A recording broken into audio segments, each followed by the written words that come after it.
It's really early today. It's Monday, and it is freezing out here. I have the dogs out here with me. We just woke up. I have a really nice, sweet viewer named Cookie. Hi, Cookie. Your worms are shipping out today. So I prepare usually all my orders on Sunday. But if I get an order during the week and I can get it to the post office without it sitting like over weekend in the post, I'll take it. Yeah, I'll take it. But Sunday's usually the big day to prepare. Look at the forest, how beautiful it's looking.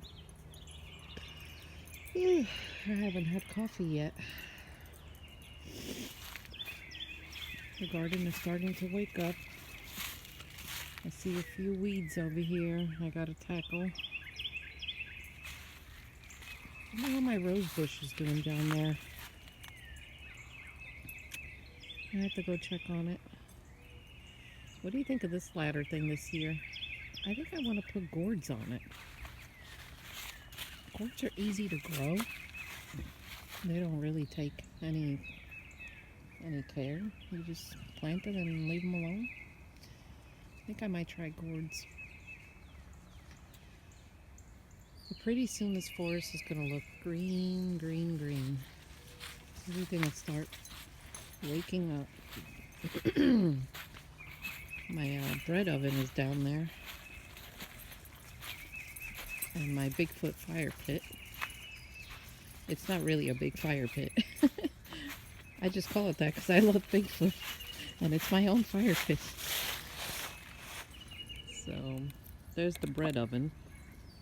It's a brick oven. And then down here is my fire pit. See, it's rocks that go in a circle, and I'll usually sit here, and if I'm gonna cook in the bread oven, I'll work on that little gray table. And there's my hiking trail that Joe built. Joe built that bridge for me so I could go over the little stream that crosses there when it rains really hard.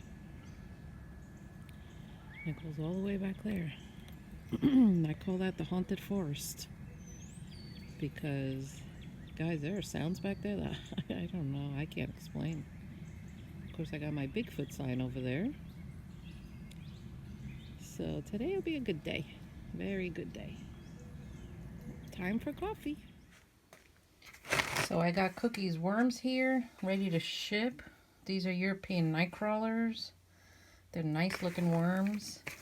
I'm packing them in dry peat moss so that they make their journey well. Now, worms dehydrate a little bit on their trip, so when you get them, put them immediately in your worm farms and mist them down with some water and just leave the lid off and let them go down naturally. And they'll adjust. It takes them a few days, because it's a new environment, a new home. They don't know where they're going. So I'm going to pack them up in this breathable cloth. I get these in Yulin.com. And what I like about it is that they are really soft. Plus, you can feed it back to the worms. I'm also sending Cookie a sample of my worm chow, the mermaid blend. And they're going to be shipped and they'll be ready to go. Now remember, guys, when you pack up your worms, I don't squeeze this all the way tight to where there's no room. I twist it a little bit and then I make sure they have some wiggle room.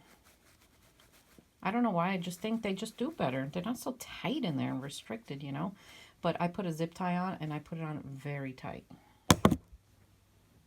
See, there we are. I just think they do better like this. Anyway, off to the packing. So I'm off to the computer to get her shipment done. I don't know if you guys know, but this is my favorite box to ship worms in.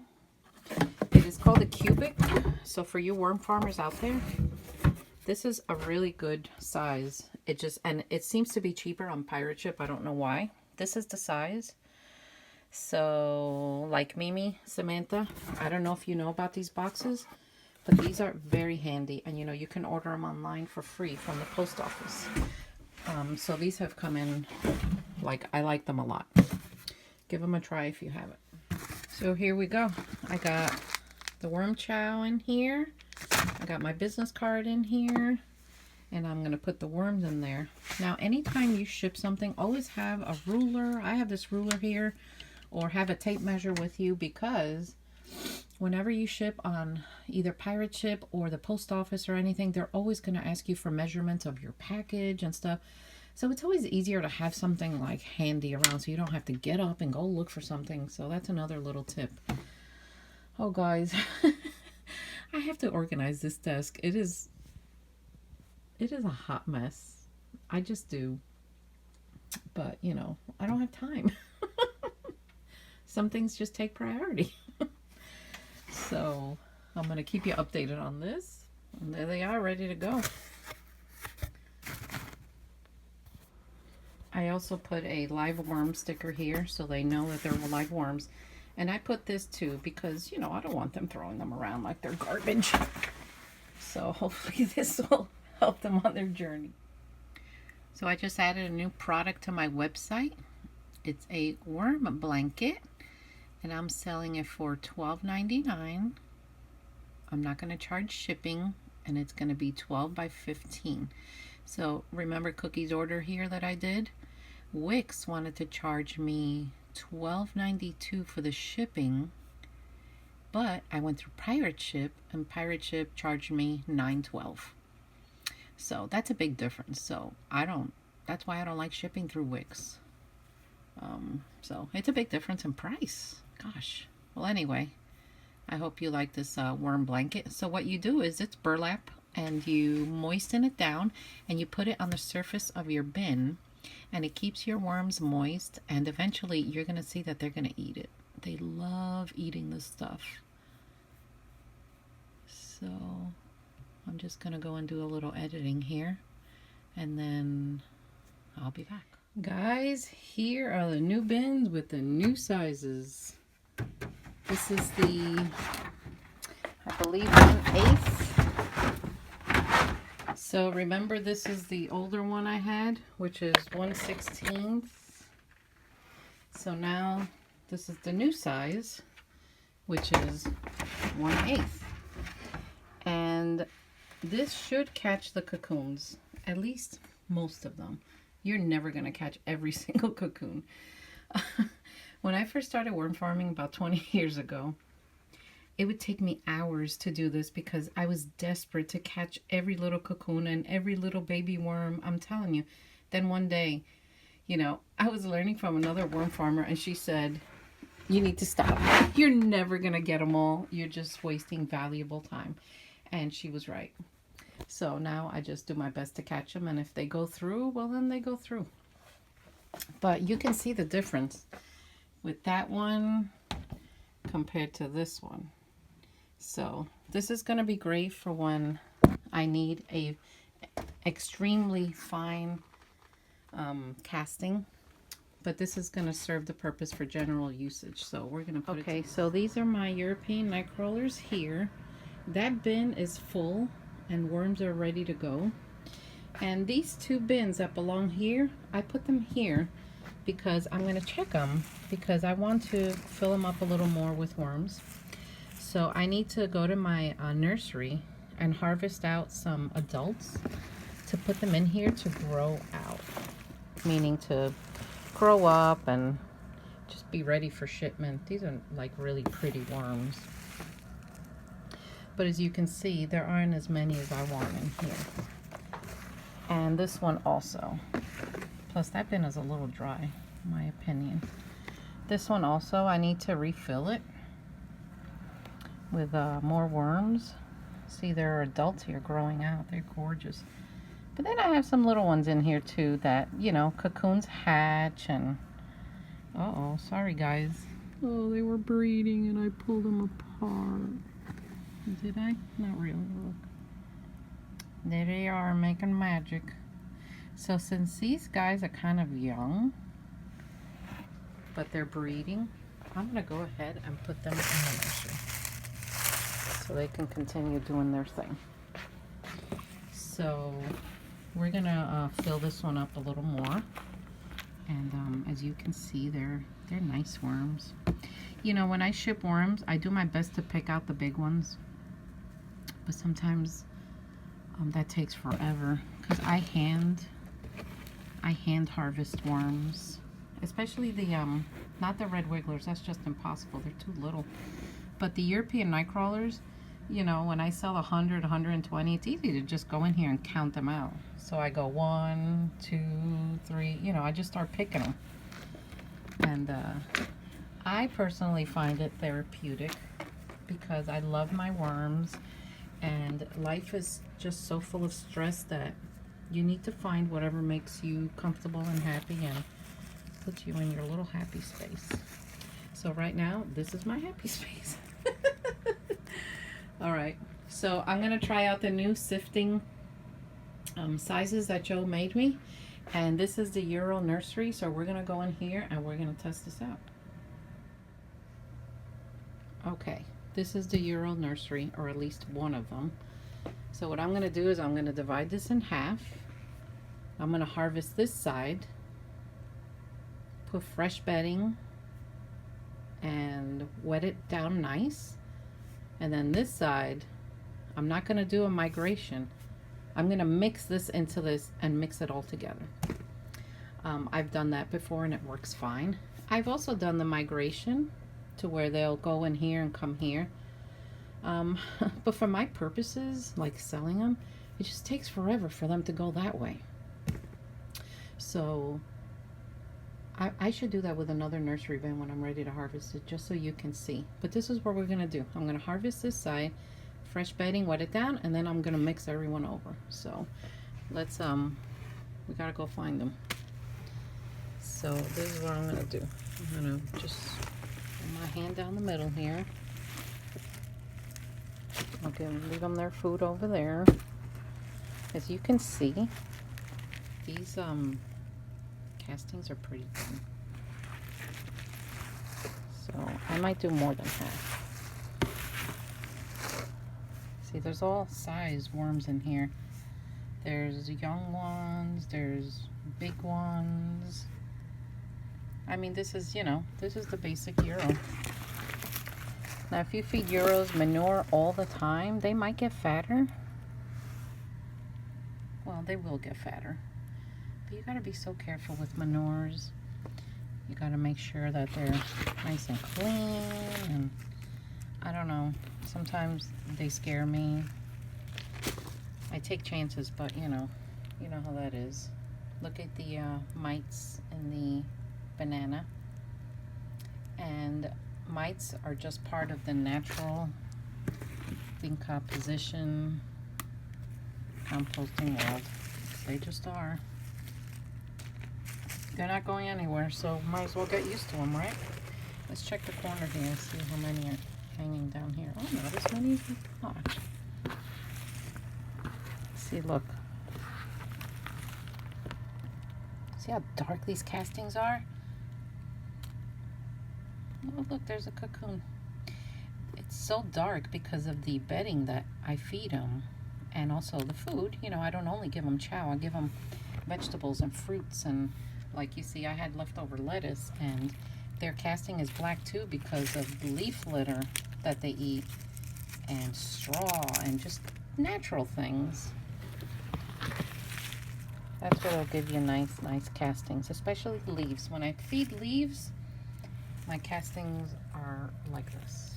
They're just super black. All right, so I gotta get a scooper. All right, so I got one scoop. You know, I use these cups because they're just easy for me to handle. I'm gonna do one with you, and then I'm gonna have to put the phone down and do the rest because I really need both hands. And honestly, I don't know where my tripod is. So let's turn this on. It's gonna be loud, so I'm gonna do my best to lower the volume on this part, okay?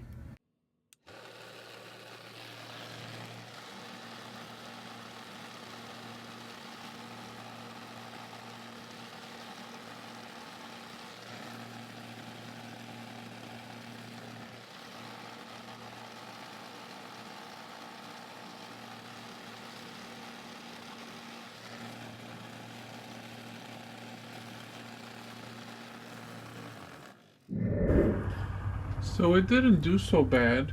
Obviously, the wetter your castings, the harder it's going to be for them to go through the holes. So it'd be better if you dry them out. But I got to get them out of here, so I have to do it. But this is what I want to see. I want to see the new size and see if it caught cocoons. Let's bring it over here so we can look at it. Okay, let's see. Yep, I see cocoons. See the cocoons? Let's see how many we can see. Oh boy, there's a lot. Look at that.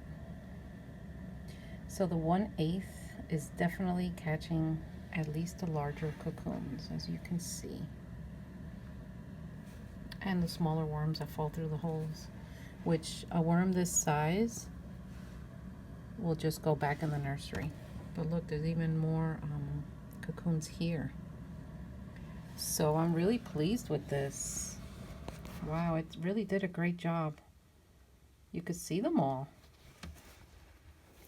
Now, dealing with cocoons with this little stuff is so much easier than having them mixed into a giant mountain with no sifter with the proper size, and you can't get them out. So that was, yeah, that was a struggle. And I'm only sitting this here because I know it's the same type of worm. So, but I want to get this and put them in here with a white background. And let's see if we see. Oh yeah, look at that. Look at that. A lot of cocoons. So it works. Yay. Yay, Joe. Poor thing. Did I tell you guys that Joe crashed and demolished his car? He's okay, but we had to go buy him a new car. And even in between all of that and traveling for business, he made time to build this for me because he knows that I need it to harvest worms and, you know, to have them ready for you all to purchase so that the cycle in here continues the cycle of life. So, yeah, send him some love and good thoughts over here. So it really works.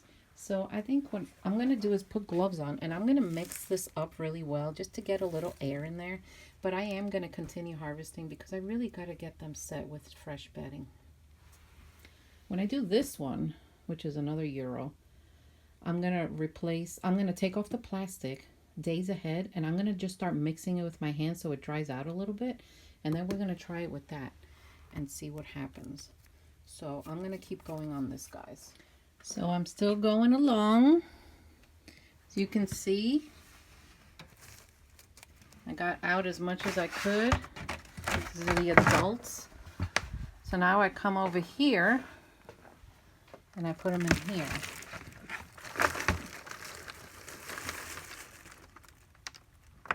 And then later, when I'm done doing this, I just pick them out. Sometimes they get a little stuck in the wire, which I gently pull them out. But if they don't want to come out with me pulling them, I just sometimes go like this to them, and they don't like me touching them, so they get themselves out. Like, that's a little guy. So I wait for this mountain to go down. They'll go down, and then you just scrape the top off, and then you'll be left with a mountain of worms at the bottom. And I know it's double the work, but trust me, if this wasn't here to remove the majority of it, it would be very hard to deal with. It really will. It'll just be so much more. So now we're going to get the eggs out and little babies. All right, so this is the bottom one, the new 1/8.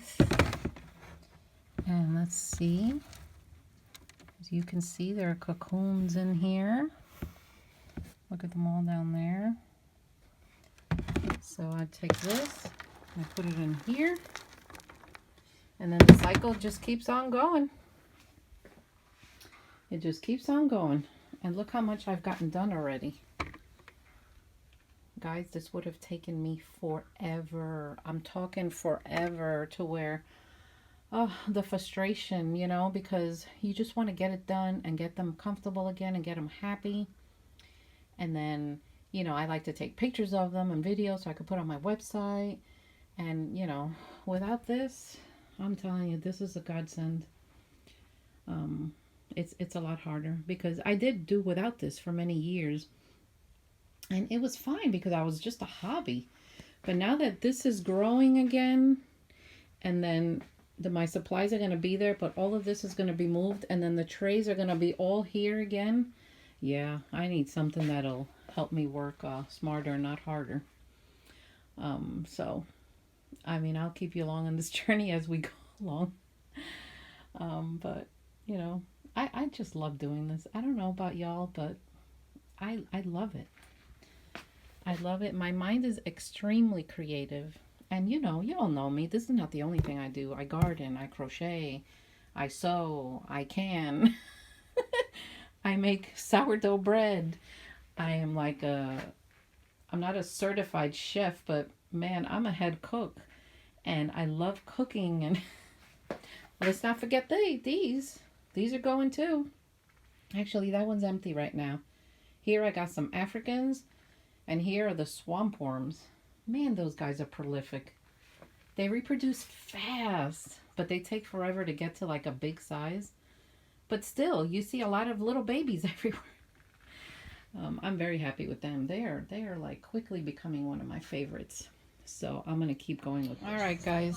Here are all the cocoons. It is like a sea of cocoons here.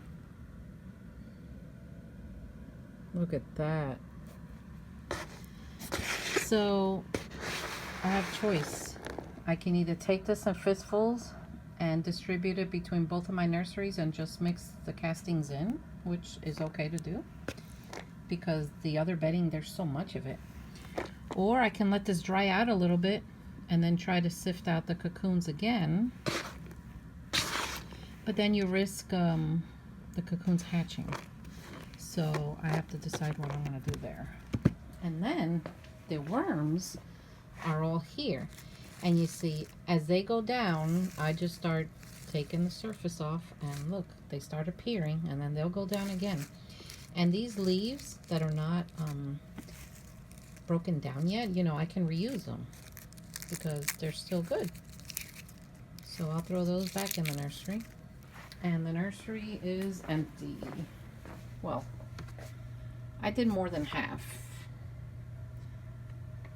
So it's okay. If I did more than half, I could have done the whole thing, but honestly, I have to tend to my other worms. So I try to pace myself here and just do what I can. And instead of just rushing it and doing it all at once and having it come out like half a job well done, I'd rather do it in segments, and what I am doing, just do it well. So here's one little guy. So I'm gonna get the bedding for him. So I'm getting ready to go to work in a little bit. What I ended up doing was I harvested the entire thing, because my new harvester allowed me to do half of it in only 20 minutes. I couldn't believe it. I love it.